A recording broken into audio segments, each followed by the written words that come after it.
tus alas seguro estoy. No hay otro lugar donde quiera estar.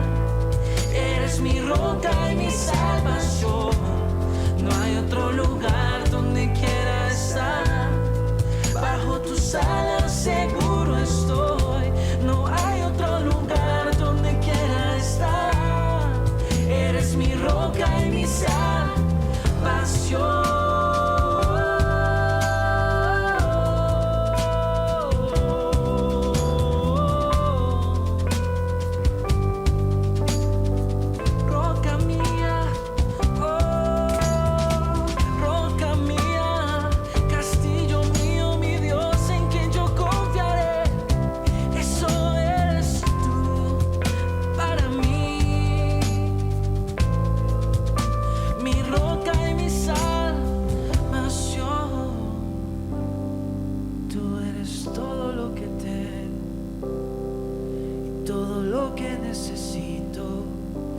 Estar contigo, todo lo que yo necesito es estar contigo, a solas contigo, mirándote, amándote, Señor. Padre, queremos darte gracias, Señor amado, por este momento, Señor. Gracias porque sabemos que tu Espíritu Santo es en medio de nuestras vidas, Señor. Sabemos que tu Espíritu Santo se manifiesta, Señor, en medio de nuestros corazones, Padre. Tú conoces las necesidades que hay en cada uno de ellos, Señor. Que ellos puedan encontrar en ti, Señor, lo que sus vidas necesitan, Padre. Pero también quiero pedirte por la palabra, Señor, que podamos tener nuestros corazones dispuestos, nuestros oídos atentos a ti, Señor, para escuchar esa palabra que viene de ti. Esa palabra, Señor, que no viene vacía, Señor, sino que viene llena de tu amor, Señor. Sabemos que en ti podemos encontrar esa palabra que nuestras vidas necesitan, Padre. Bendice esta reunión, que podamos tener nuestros oídos atentos, Señor, sabiendo que tú quieres que nosotros podamos atesorar esa palabra en nuestros corazones y ponerlas en obra, Señor, en nuestras vidas, Señor amado. Gracias te damos por todo, Padre, en el nombre de Jesús, y sigue bendiciendo, Señor, esta reunión. Amén y amén.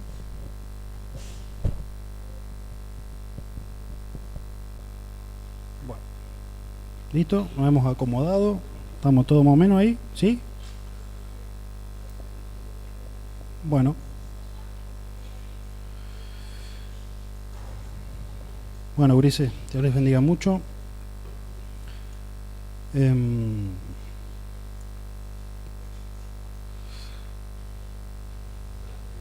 estoy acostumbrado al micrófono.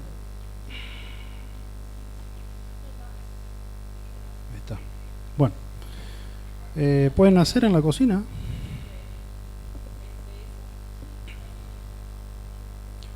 Bueno,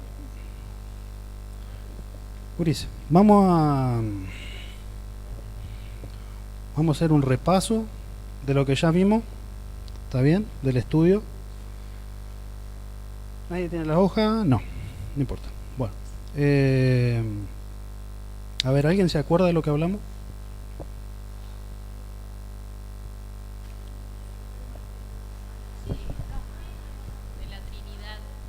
La Trinidad, bien. Hasta ahí llegamos con el estudio, ¿no? Bueno, vamos a hacer un repasillo. Usamos la pantalla, yo uso la computadora de acá, así no me distraigo tanto. Ahí está. Bueno, bien, gurises. Vamos a... Ustedes miran la pantalla, yo miro acá, no nos distraemos tanto igual. Bien.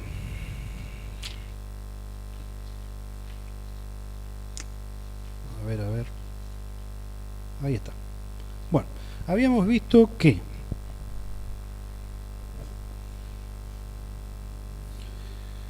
no me equivoco, tiene que aparecer así, dice Dios mismo se ha revelado, ¿no dice así? Bien, entonces yo voy a ir medio rápido, así salteamos alguna, porque ya son como, hemos dado como 10, 12 clases creo, del estudio. Voy medio rápido, ¿está bien? Ustedes ya saben, si hay alguna pregunta, hablan. Las preguntas más complicadas las dejamos lo último. Entonces, el hecho de que nosotros estemos acá, o más bien, sí, de que estemos acá y que podamos tener la Biblia en nuestra mano, es justamente porque ¿qué? Porque Dios se ha revelado a nosotros. Si Dios no se hubiese revelado, nosotros no tendríamos relación con Él. Entonces, dice, una revelación, es lo que se ve en pantalla, es mostrar claramente aquello que está escondido. Después habíamos visto dos descripciones cortitas de dos autores. Dice, el cristianismo es el verdadero culto y servicio al verdadero Dios, creador y redentor. Se apoya en la revelación, nadie sabría la verdad acerca de Dios, ni se podría relacionar con Él de manera personal, si Él no hubiera actuado primero, ¿está bien? Para darse a conocer. Es lo mismo que hace en la palabra. Lo ha hecho con su creación. Entonces, decir que Dios no existe, esto ya lo hemos dicho otras veces, no quita que Dios no exista realmente. ¿Está bien? Podemos asumir esa posición, pero eso no quiere decir que Dios no exista. Eso no le saca ni le quita nada a Dios. ¿Está bien? Bueno, pasamos por ahí. Después, bueno, está bien. Gran parte de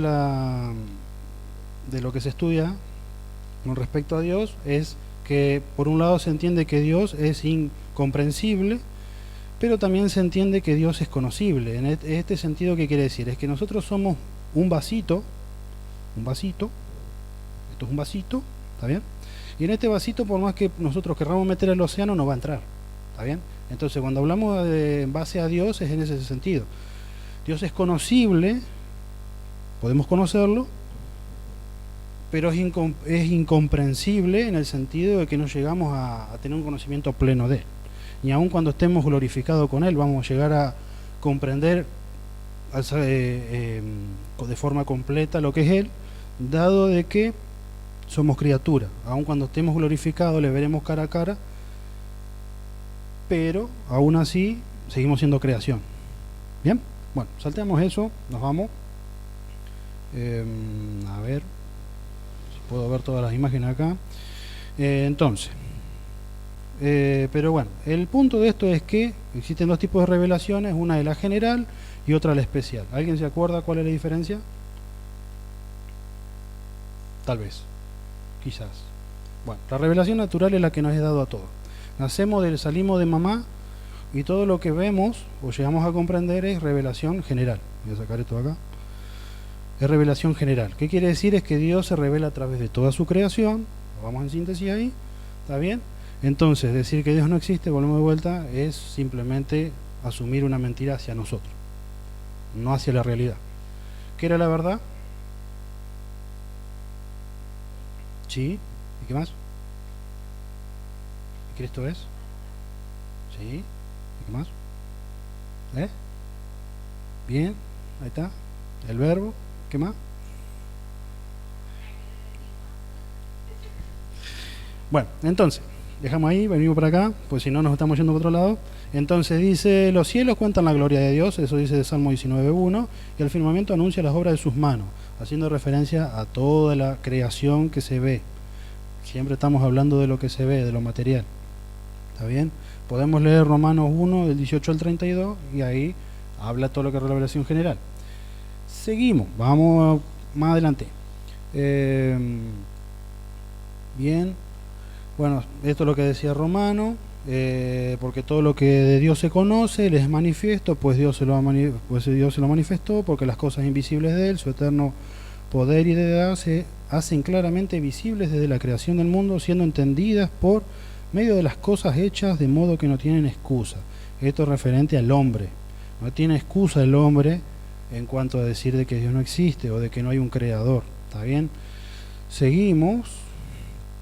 Y bueno, hay diferentes tipos de argumentos en base a esto que ya lo hemos hablado. Lo vamos a dejar ahí. Solamente hacemos hincapié en el primer argumento, que es el cosmológico. Que esto es, ustedes lo han visto, ya lo hemos hablado en la escuela. Ustedes lo han visto esto en la escuela, que es el Big Bang. Lo que se conoce como el Big Bang. O sea, todo surgió ¿por qué? Por una explosión. Bueno, esa explosión, ¿quién la causó? Dios. Bien, pero el punto es que se dice que la creación se hizo de la nada, que simplemente fue una explosión de átomos y de ahí se empezó a constituir todo lo que se ve, o el universo y todas las galaxias, etcétera, etcétera. Ahora, el argumento cosmológico lo que nos dice es que toda causa, ¿ve? Dice, se considera el hecho de que todo lo que conocido en el universo tiene una causa.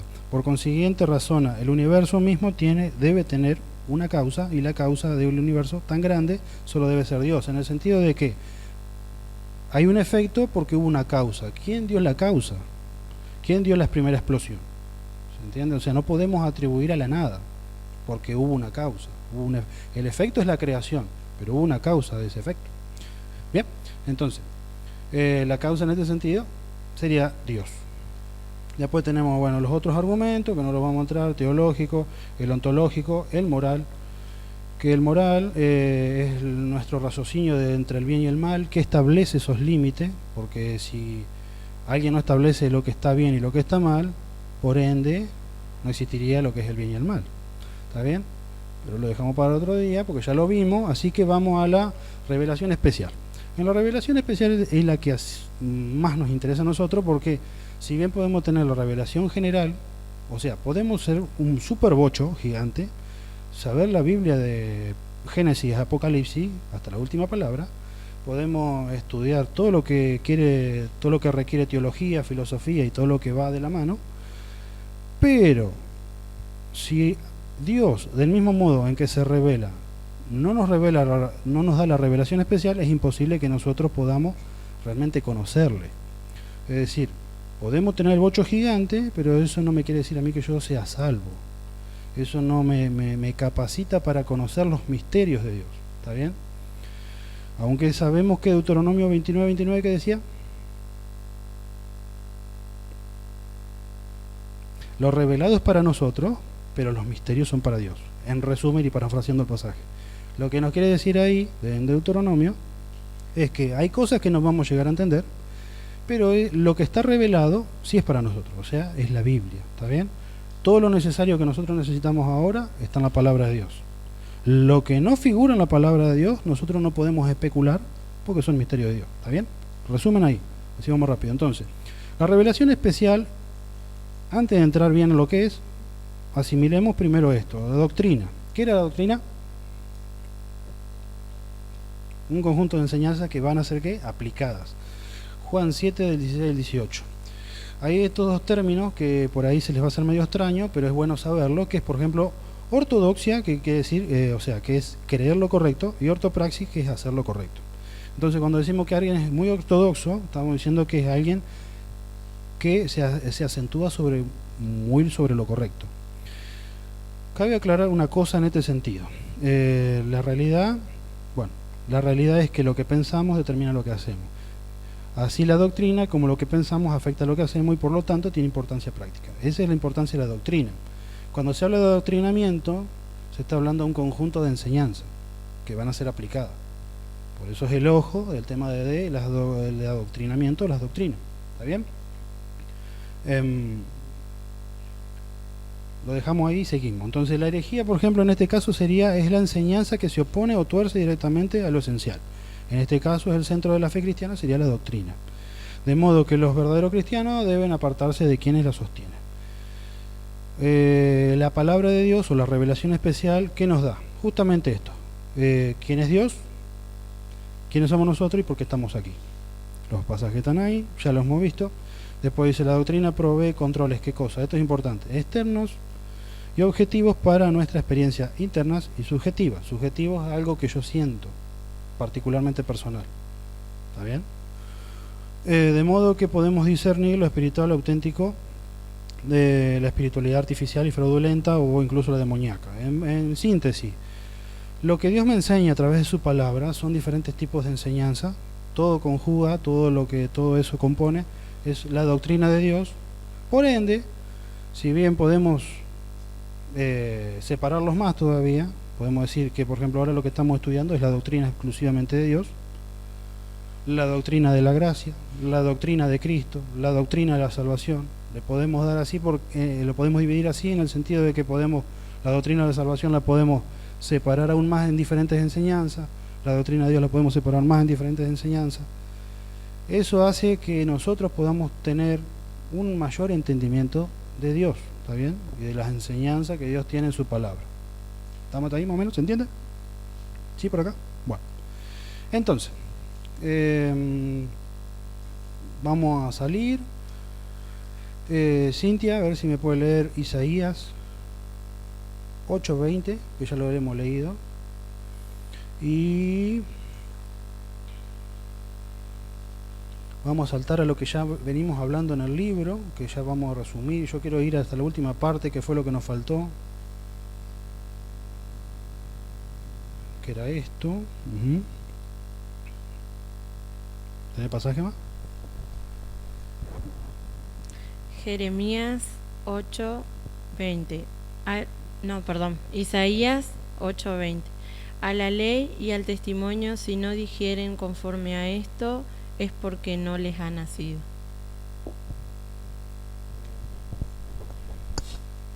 ¿Alguien tiene alguna pregunta hasta acá? Siempre y cuando sea del tema. ¿Sí? ¿Está bien? Ya lo hemos visto, ya lo tienen que saber, así que... Dice la ley y el testimonio, así decía. Entonces, si no dijeren conforme a esto, es porque no les ha amanecido. El punto de este pasaje, y lo que está diciendo el Señor específicamente, es que si quienes nos hablan no corresponde con lo que dice su palabra, por ende, no les ha amanecido. O sea, están en oscuridad. Por eso la importancia de la revelación especial, o más bien la revelación a través del Espíritu Santo. A ver, Cintia me va a ayudar con esto también. ¿Qué dice Juan 16:8? Bien, y lo que hemos visto, que viene de todo el libro, es esto. O sea, ¿cómo creemos nosotros, o qué más bien sería nuestra fe? Es una fe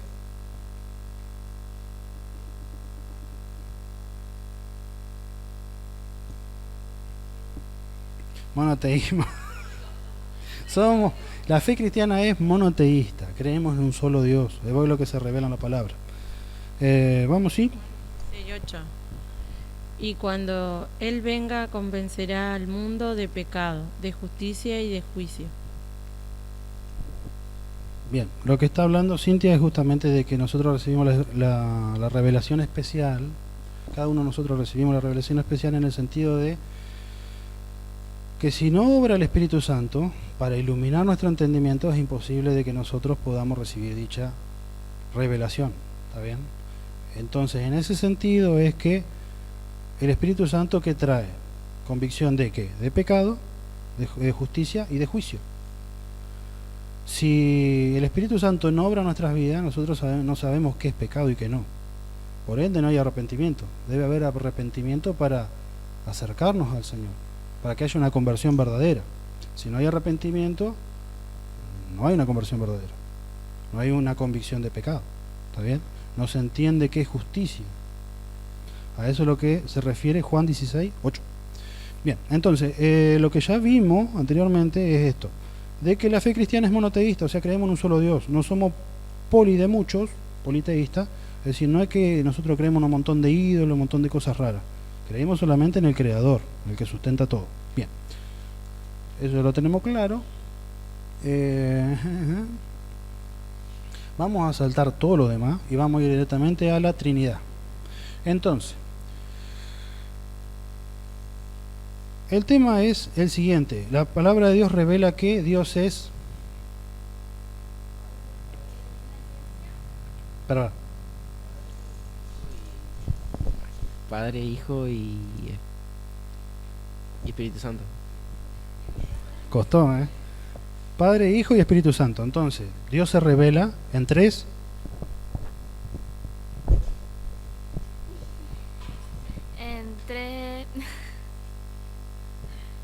Es una esencia y entra en persona. Entonces, Dios se revela en tres personas, pero es una esencia. Ahí está. ¿Qué problema? Bueno, entonces, Dios es tres en uno. Se entiende por... el término Trinidad, convengamos que no aparece en la Biblia, ya lo hemos hablado, pero se da a entender, se entiende el concepto dentro de la Biblia. Entonces, la palabra Trinidad es tomada para estudiar justamente la esencia o la composición o la naturaleza de Dios. ¿Está bien? Seguimos ahí, hacemos más rápido. Bueno, esta simbología ustedes ya la han visto, la ven en las películas de terror, la ven por ahí dando vueltas, discos de, yo qué sé, de gente. Entonces esto es lo que comúnmente se conoce como la Trinidad, el Padre, el Hijo y el Espíritu Santo. Ahora, vamos acá. Entonces, el Padre es, ¿qué es? Dios. El Hijo es Dios. Y el Espíritu Santo es Dios. Bien, ahora, el Espíritu no es el Padre. Y el Hijo no es el Padre. Ni el Padre es el Hijo, ni el Hijo es el Espíritu Santo. Los tres son Dios, pero no tenemos que confundirnos que no es el Hijo, ni el Espíritu es el Padre. Los tres son tres personas diferentes.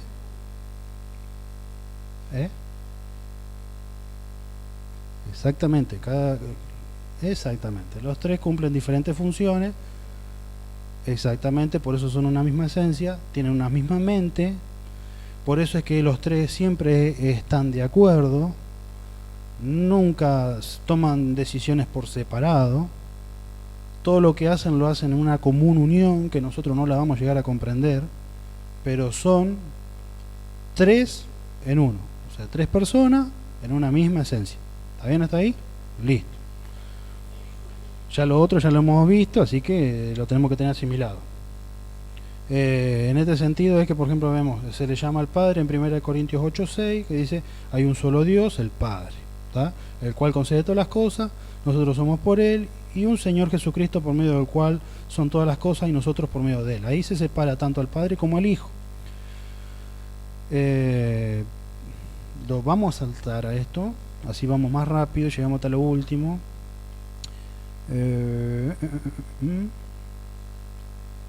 Mateo, acá, o Marcos, perdón.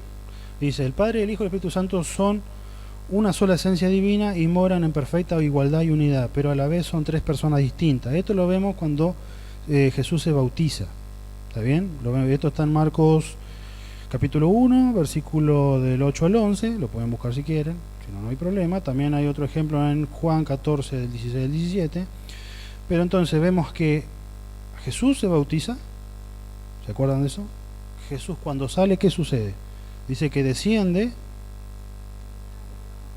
el Espíritu Santo como en forma de paloma. Bien, entonces tenemos al Hijo por un lado, tenemos el Espíritu Santo y el cielo se abre. ¿Y qué sucede? Habla el Padre. Entonces vemos al Padre por un lado, el Espíritu Santo por otro y al Hijo por otro. Las tres personas separadas, pero siendo Dios. ¿Está bien? Entonces, ¿qué quiere decir esto? De que los tres interactúan de forma separada. Eso no quiere decir que los tres piensan distinto, necesariamente. Bueno, a ver si podemos pasar hasta lo último acá. ¿Qué tenemos por acá? Bueno, Dios no existe del mismo modo en que existen los seres humanos. Generalmente rebajamos a Dios cuando lo asimilamos, lo llevamos a que el bien y el mal, el diablo y Dios. ¿El diablo qué era? ¿O qué es? ¿Qué es el diablo? Bien, el diablo es creación, por ende está bajo los pies del Señor. ¿Está? Tiene otra naturaleza distinta a la nuestra, dado que es invisible y era justamente un ángel poderoso, pero no deja de ser creación, por ende está bajo los pies del Señor. ¿Estamos hasta ahí? Bien, entonces Dios sigue siendo Dios, no cambia. Más bien decimos que Dios es, se me fue para el otro lado, ahí. Dios es el mismo eternamente, así que decimos que Dios es un ser. A ver, ¿cómo es Dios respecto al tiempo? Ya lo tengo que saber. Bien, Dios es atemporal. O sea que Dios Dios es atemporal, pero ¿por qué causa? Bien, Dios crea el tiempo. Por ende, si Dios no hubiese creado el tiempo, estaría, ¿qué cosa? Influido por el tiempo. Pero como Dios es atemporal, Dios actúa desde afuera del tiempo. Por eso que cuando leemos, vuelvo a repetir, Dios es el mismo. ¿Se acuerda aquí? Ayer, hoy y por los siglos. Entonces está hablando pasado, presente y futuro. Dios actúa desde afuera. Puede intervenir en el tiempo que Él creó, pero Él está afuera. ¿Está bien? Por eso no influye, el tiempo no lo influye a Él. Al contrario, Él influye sobre el tiempo. Bien, Hemos de distinguir en la Trinidad tres subsistencias, que justamente se habla del Padre, el Hijo y el Espíritu Santo. Pero Dios es uno en esencia. Bien, saltamos. Entonces, las herejías, vamos a tenerlas ahí por las dudas. Tenemos el modalismo, el sabelianismo. ¿Cómo vamos con el tiempo? Ajá. El sabelianismo, no vamos a entrar en el detalle de los nombres, pero el punto de esto es que el modalismo sostiene de que, por ejemplo, Dios estaría a veces en modo Dios, a veces en modo Hijo y a veces en modo Espíritu Santo. En otras pocas palabras sería un transformer. Se va transformando en el Padre, se transforma en el Espíritu Santo. Pero eso no es lo que describe la Biblia, ¿está bien? Eso no describe la Biblia. Los tres actúan, vemos que los tres estaban juntos en el bautismo de Jesús, ¿está bien? Y estaban los tres juntos, no es que estaban en modo Hijo, después en modo Espíritu Santo, no. Los vemos los tres juntos. Así como lo vemos acá, vemos también al Hijo actuando con el Padre, el Espíritu Santo con el Hijo, y ahí va. Bien, entonces después tenemos el triteísmo, tridivinidad y monarquismo. En realidad los tres nombres hay ciertas diferencias, pero enfatizan lo mismo. Están hablando de tres dioses distintos.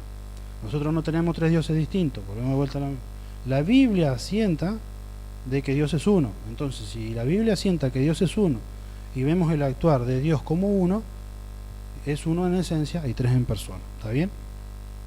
No son tres dioses. Pasamos. Después, bueno, tenemos la negación del Espíritu Santo en el Antiguo Testamento. Vemos a Dios actuando aún en Génesis, pero dice hagamos al hombre a imagen y semejanza. Hagamos el hombre a nuestra imagen y semejanza. Dice hagamos. Ya te está hablando de un grupo, te está hablando de una unidad, no te está hablando de alguien solo. Después lo mismo que, bueno, que después se asienta también que es únicamente el Padre que actúa en el Antiguo Testamento. Después otros que dicen que o sea, que Dios tiene género, no, o sea, tiene un cambio de género. Algunos dicen que está Dios el Padre, Dios el Hijo y la mamá es Espíritu Santo. Bueno, demasiado pavote el tema, pero Dios no tiene género, o sea, no necesita tener género porque Él no tiene relaciones sexuales, o sea, las relaciones sexuales son para nosotros. En todo caso sí, nosotros necesitamos tener género, ¿está bien? Pero si asentamos, si nos orientamos hacia ese punto, en donde Dios tiene que tener género, eso es una ilusión. Bien, salimos de acá y nos vamos ahora sí a donde yo quería llegar, y esto es lo que nos interesa a todos, que nos quedamos la última vez, y ya terminamos. Entonces, Dios tiene atributos, ¿está bien? Dios tiene atributos. A ver, me faltó ahí, no sé por qué. Bueno, Dios tiene atributos. Esos atributos se subdividen o se dividen en dos: atributos incomunicables y atributos comunicables. ¿Por qué son importantes los atributos? Bueno, eso lo vamos a ver al final. Lo importante es que ustedes me presten atención para que ustedes tengan por lo menos una pequeña claridad de lo que es esto. No vamos a entrar en detalle porque en realidad el manual comienza a desarmar esto sin decir que son atributos necesariamente.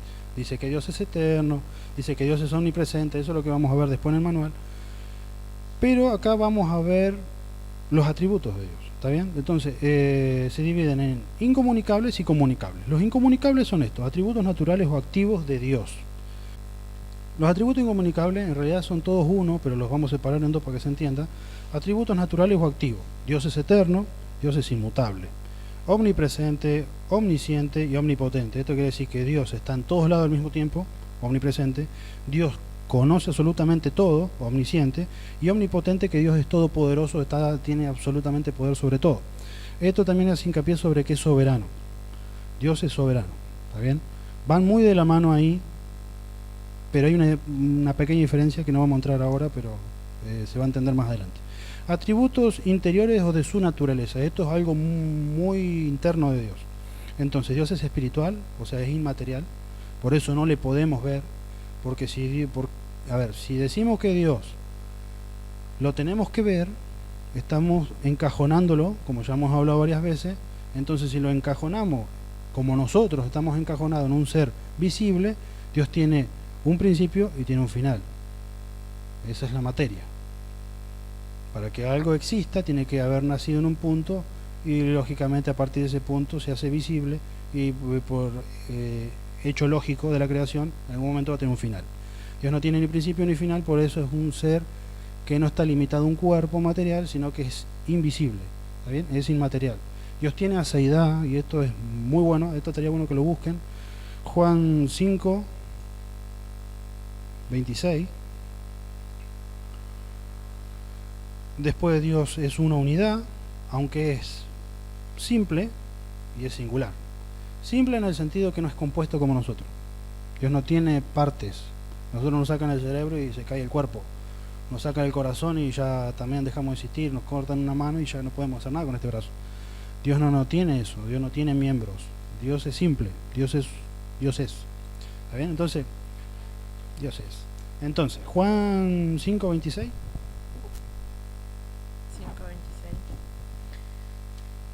Porque como el Padre tiene vida en sí mismo, así también ha dado al Hijo el tener vida en sí mismo. Si ustedes se fijan en el pasaje, está diciendo que como el Padre tiene vida en sí mismo, así lo tiene el Hijo. Ese es Jesús hablando. Entonces, ¿qué me da a entender eso? Que Dios es autoexistente. Dios no necesita de nada ni de nadie. Dios es absolutamente independiente. ¿Está bien? Es al contrario, su aseidad, por eso se llama así, por eso se le pone esa terminología. No vamos a entrar en el detalle del nombre, pero aseidad hace referencia a eso, de que todos vivimos y subsistimos gracias a la aseidad de Dios, gracias a que Él es autoexistente. De Él se emana todo lo que se ve y lo que no se ve. ¿Bien? Entonces Dios tiene unidad, es simplicidad y singularidad, ya lo hemos visto, y infinidad. Dios es absolutamente infinito. No vamos a entrar en detalle ahí porque nos vamos a cortar lo más que se pueda. Bien, entonces ahora sí vamos a ir a los atributos que son comunicables. Estos atributos son comunicables porque nosotros podemos experimentarlo y porque Dios mismo nos demanda que tengamos tales atributos también. ¿Está bien? Estos son atributos morales específicamente. Los atributos morales de Dios los podemos experimentar nosotros también.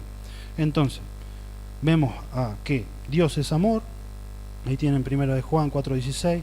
Dios es justicia, Dios es verdad, Dios es sabiduría, Dios es santo, Dios es misericordia y Dios es bondad. ¿Por qué es importante esto? Primero que nosotros los experimentamos y Dios nos demanda que los desarrollemos. Dios nos demanda que tengamos amor, ¿o no? Que, como dice en Malaquías, que... ¿Todo bien? Tal vez. Bueno, que hagamos uso de su verdad. Dios nos pide que tengamos sabiduría y que ejerzamos sabiduría, que la pidamos incluso a Dios, que Él es bondadoso en darlo. Dios nos dice que seamos santos porque Él es 3 veces santo y que tengamos misericordia y bondad. Ahora, miremos este dibujito, capaz que ustedes ya lo han visto. ¿Qué dice este dibujito? Refracción de la luz. Cuando nosotros pasamos una luz blanca en un prisma, exactamente, sale lo que se conoce como el arco iris. Entonces,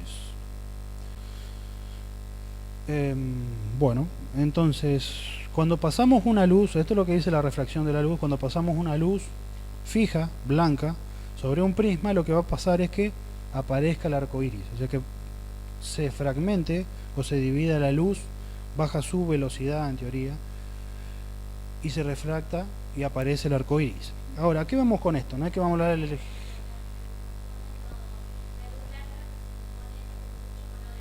Bien ahí, bien ahí, bien ahí. Entonces, acá entendemos lo siguiente, para que ustedes vean. Dios es luz. Si buscamos 1 de Juan, del 5 al 7, a ver quién lo puede buscar. Vamos a tomar el ejemplo de esto, para que ustedes se den cuenta de que Dios es luz, y cuando se refracta a través del prisma, nosotros vemos sus atributos comunicables, aunque también podemos ver los incomunicables actuando en nuestra vida y en la creación. ¿Sí? A ver si llego hasta allá. Tiene que llegar.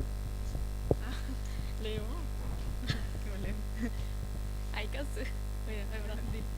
La luz en las tinieblas resplandece y las tinieblas no prevalecieron contra ella.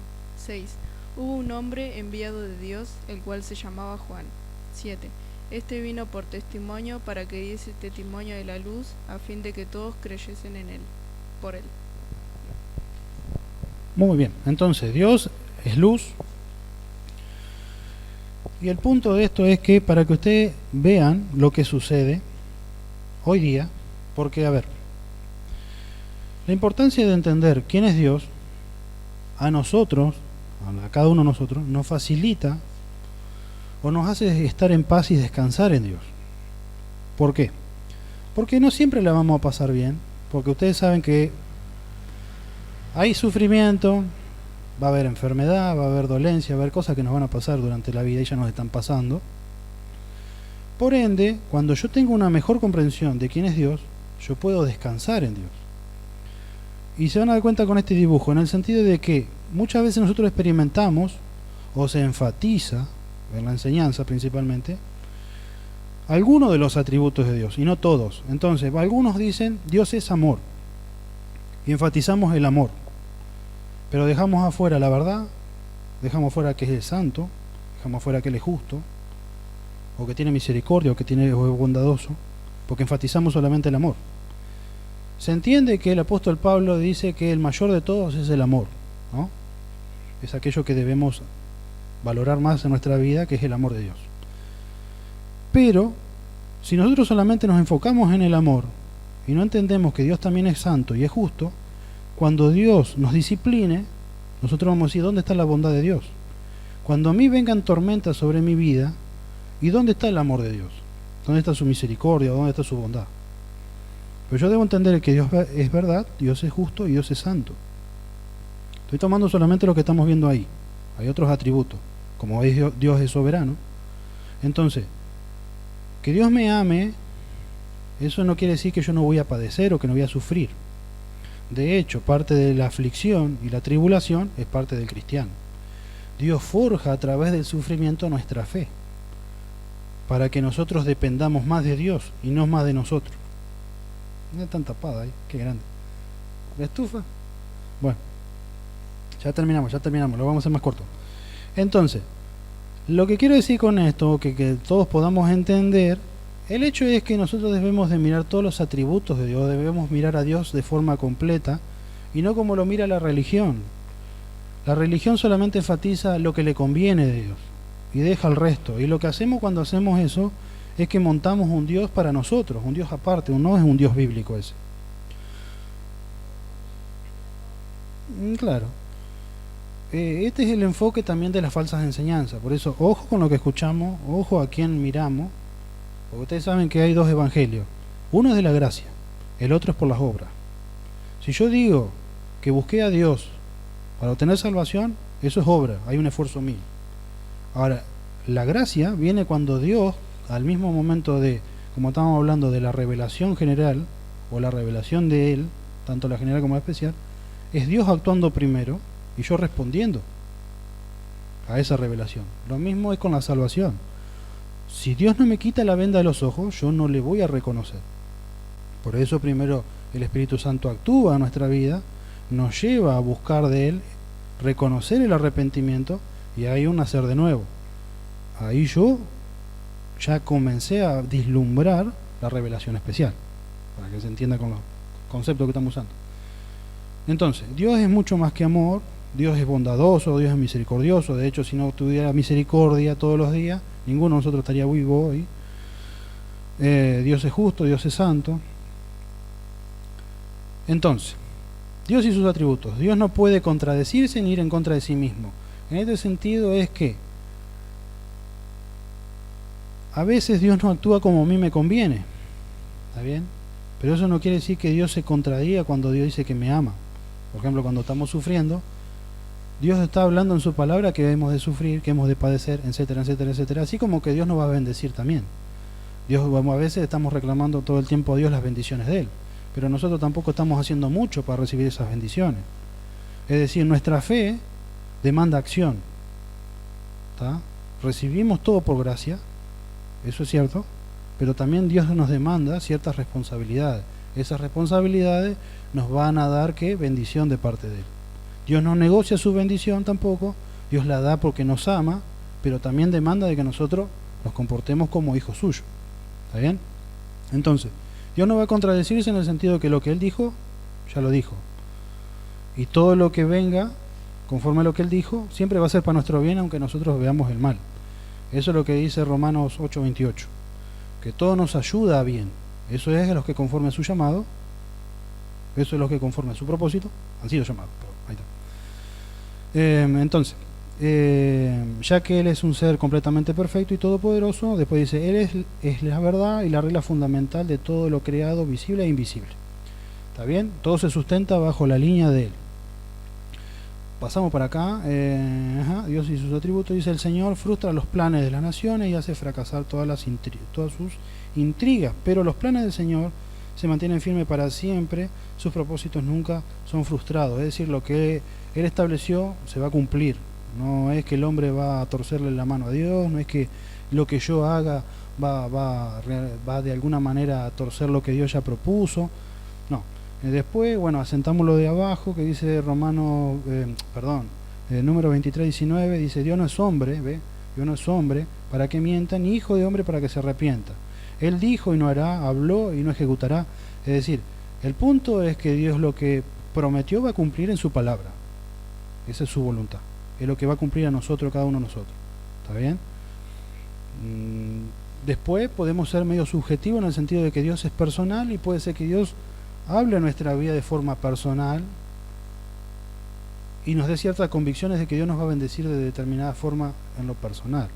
Pero eso no quiere decir que Dios me va a dar un Ferrari y voy a andar como no sé, como el Bad Bunny por ahí, tiñéndome la cabeza y andando en Rolls Royce, no sé, cosas raras. Todo ese tipo de cosas. Dios va a cumplir aquello que está estipulado en su palabra. ¿Está bien? Dios no miente, por ende todo lo que dice en su palabra se va a cumplir y todo aquello que Dios me ha hablado en lo personal también se va a cumplir. Bueno, vamos a terminar acá. Yo quisiera que ustedes recordaran esto. Esto es lo que está surgiendo ahora, esto es lo que se está viendo ahora y se está viendo dentro de la iglesia, o sea, dentro del cristianismo. Cuando ustedes solamente enfatizan de que Dios es amor, o solamente enfatiza de las buenas acciones que Jesús hizo, y solamente nos enfatizamos ahí y decimos que Dios no es doctrina, que Dios no es tradición, que no hay que encajonar a Dios en la religión, todo ese tipo de pensamiento es lo que hoy se sostiene con la teología liberal.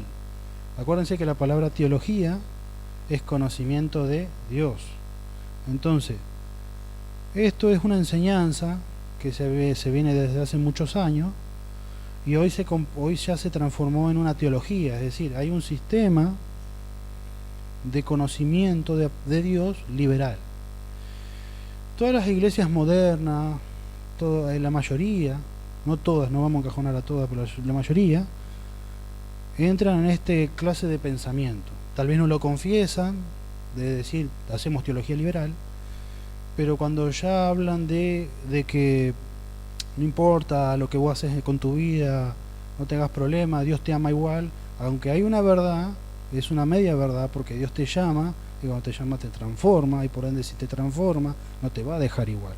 ¿Está bien? Entonces, eso es teología liberal, y el problema pasa cuando no tenemos justamente el conocimiento de Dios. El fin del estudio, que estamos dando entre todos, el fin del estudio es que cuando ustedes pasen cosas personales, se tomen de Dios confiados y sepan que Dios está. Entonces Dios actúa de forma distinta cuando nosotros encaramos las cosas conforme a su voluntad. Por otro lado, nos va a pasar, como nos va a estar pasando y después les vamos a compartir, que nos invitan de otras congregaciones y debemos de prestar atención con lo que escuchamos. Aún cuando estamos en casa y nos comparten una predicación, o por ahí ustedes siguen alguna cuenta, algún perfil que es cristiano, entre comillas, y comienza a decir a lo primero todo bien correcto, pero después se va para otro lado, que podamos discernir lo que está errado, porque cuando seguimos ese tipo de líneas de pensamiento, nos estamos yendo sobre un evangelio de obras. Esto es la teología liberal, en realidad, se va por las obras. Entonces, Vamos a pasar por arriba bien rápido, nos quedan poquitos minutos. Por ejemplo, la teología liberal o el cristianismo liberal sostiene esto. No cree en la infalibilidad de la Biblia, o sea, sostiene de que la Biblia fue escrita por hombres que tiene errores y que por ende la Biblia no es necesariamente la palabra de Dios, sino que es una guía que yo la debo tomar y no tomar, depende de cómo me venga la gana, como me parece, ¿está bien? Después, otro punto que sostienen ellos o hacen hincapié es que no es importante la doctrina. Y a lo primero leímos que, por ejemplo, la doctrina lo que me hace es me ayuda a tener límites o protecciones internas y externas, o sea, saber qué es lo correcto y qué no es lo correcto. Eso es lo que me ayuda la doctrina, en otra palabra. Son el conjunto de enseñanzas conforme a qué cosa, a la salvación, a Dios, etcétera, etcétera. Pero la doctrina es importante. Ellos enseñan que la doctrina no es importante. Se enfocan justamente en la experiencia, entonces es lo que yo siento, lo que a mí me pasa, eso es lo importante. Convengamos de que siempre hay que tener un equilibrio, porque todos los que hablaron en la palabra de Dios se van a encontrar de que hablaron con Dios y tuvieron tal experiencia, escucharon la voz de Dios y pasó tal experiencia. Entonces el mismo apóstol Pablo nos enseña de que hay un equilibrio, un balance entre la experiencia que yo obtengo de Dios, o más bien que Él me da, que son sus atributos morales, por ejemplo, comunicables, y el no irme tanto a mis quereres o mis pasiones. Entonces un equilibrio que se logra llevando en práctica lo que Dios nos enseña, o sea, manteniéndome en lo que Dios me dice y no yéndome por lo que me parece o por lo que me pasa, manteniéndome más fiel a su palabra, que es lo que justamente es fiel. Bien, entonces saltamos de ahí, vamos a solo creen justamente en un Dios de amor, y como Dios es amor, Dios me perdona todo lo que yo hago y no importa lo que yo hago, total Dios me perdona. Y si bien esa es una verdad, eso no quiere decir que Dios no nos va a disciplinar y que no nos va a corregir y no nos va a llevar por donde Él realmente quiere que vayamos. Es decir, Dios quiere hijos obedientes, no desobedientes. Si quiere hijos desobedientes, se queda con el mundo. ¿Está bien? Bueno, seguimos acá, dice, la teología liberal no predica el evangelio apostólico, bueno, por ende no predica realmente el evangelio de la gracia, ese es el problema, no predica que es por la fe que nosotros obtenemos dicha salvación. Seguimos, dice, convierte a Jesús en un mero hombre, exactamente, o sea, lo ven a Dios como a Jesús solamente como un hombre social que quiere asistir a todos. Eso en realidad, si ustedes se ponen a mirar los evangelios, se van a dar cuenta que Jesús no sanó a todo el mundo, Jesús no le habló a todos los que estuvo ahí con él de forma amorosa. Muchas veces Jesús se enojó y le llamó hipócrita, o le llamó huesos blanqueados, no me acuerdo. Bueno, todo eso. Promueve el movimiento ecuménico en el sentido de que ecuménico, en realidad el término ecuménico es cuando dos cristianos se juntan. El problema es cuando, a pesar de que sostenemos que somos cristianos, el otro sostiene, por ejemplo, de que es politeísta, que tiene muchos dioses. En ese sentido, no podemos amalgamarnos demasiado. Podemos hablar, podemos charlar, pero no podemos llamarnos necesariamente hermanos, porque estamos adorando a otro Dios que no tiene nada que ver. Nosotros amamos y adoramos al Dios bíblico, al Dios trino. Ahora, si ellos tienen un montón de otros dioses, ya no volvemos de vuelta a lo mismo. ¿Se entiende? Bueno, movimiento ecuménico, después estos mismos sostienen, elogian las demás religiones, entonces ya, si elogiamos todas las otras religiones, somos igual que el resto, vengan todos, que está todo bien. Y si bien nosotros podemos, como cristianos, acercarnos a todo y hablar y mantener una cierta armonía, eso no quiere decir que yo me voy a apapachar al otro. ¿Está bien? Volvemos exactamente a lo mismo, no podemos.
Ah. Bueno, no importa, lo importante es predicar. De alguna forma u otra, predicamos. Claro, no. María tuvo otros hijos, obviamente tuvo a Jesús, ¿no?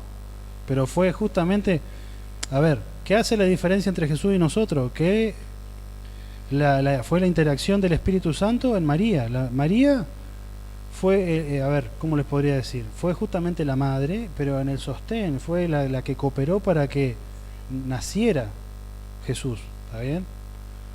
Pero si hubiese sido con otro hombre que Jesús nace, termina siendo solamente un simple hombre. Ya no es el Hijo de Dios, ya es simplemente un hombre. ¿Está bien? Entonces, tema para otro día, pero bien ahí. Obviamente María después tuvo, y Jesús tuvo hermanos de sangre. Claro. Pero dejamos ahí.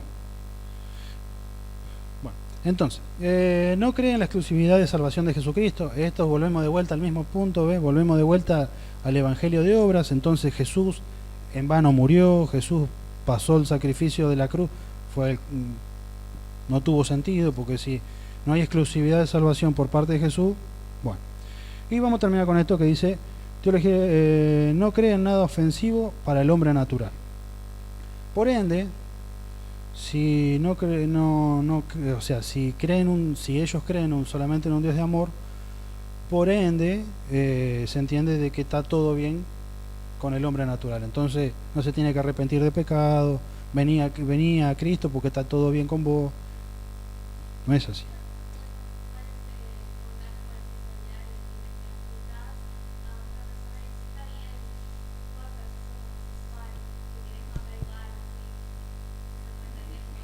Y claro,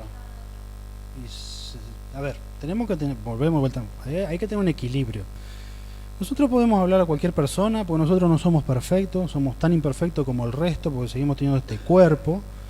Pero el punto acá es que si Dios actúa en nuestra vida, primero actúa bajo arrepentimiento. Si nosotros no tuvimos un arrepentimiento genuino, por ende no hemos nacido de nuevo.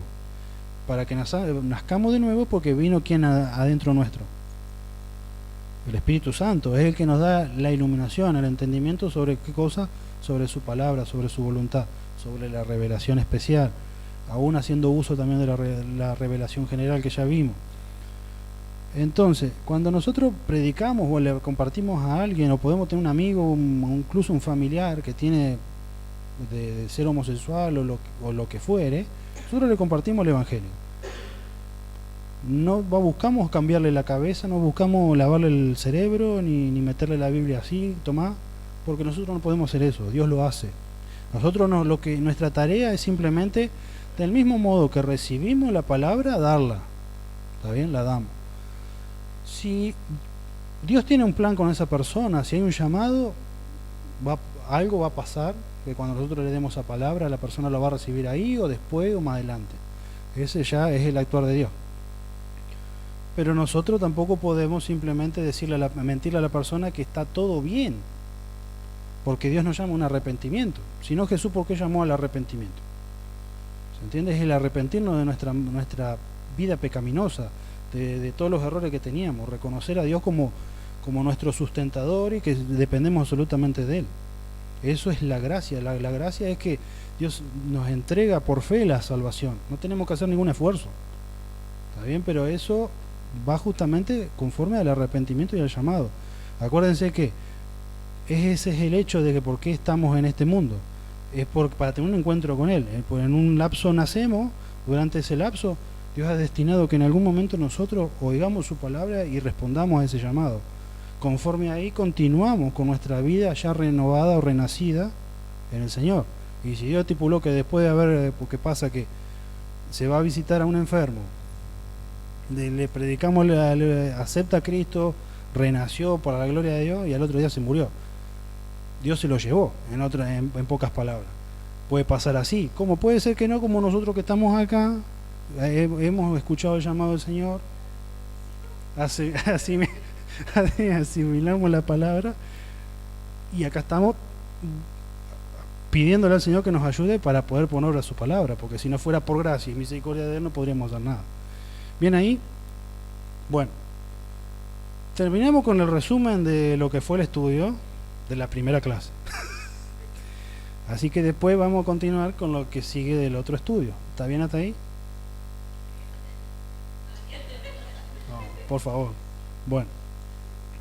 A ver, que voy a luchar con la computadora otro poquito.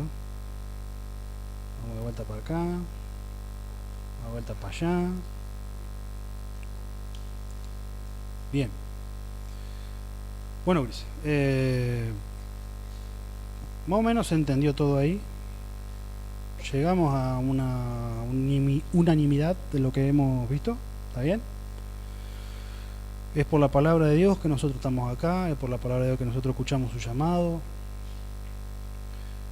Es por Dios. Dios se dio a conocer. Que nos queda en la cabezota. No es por obras, o sea, no es por lo bueno que yo pueda hacer, no es por todas las acciones hermosas que pueda llegar a hacer. No, es porque Dios le plació primero darse a conocer y nosotros podamos tener una relación con Él. Eso es por medio de su palabra. Bien, ahí, quedamos con eso. Así que vamos con las preguntas. ¿Alguien tiene algo para preguntar? Aparte de que ya vimos. ¿No? Bueno, no hay preguntas. ¿Estamos todos absolutamente sin preguntas? Bueno.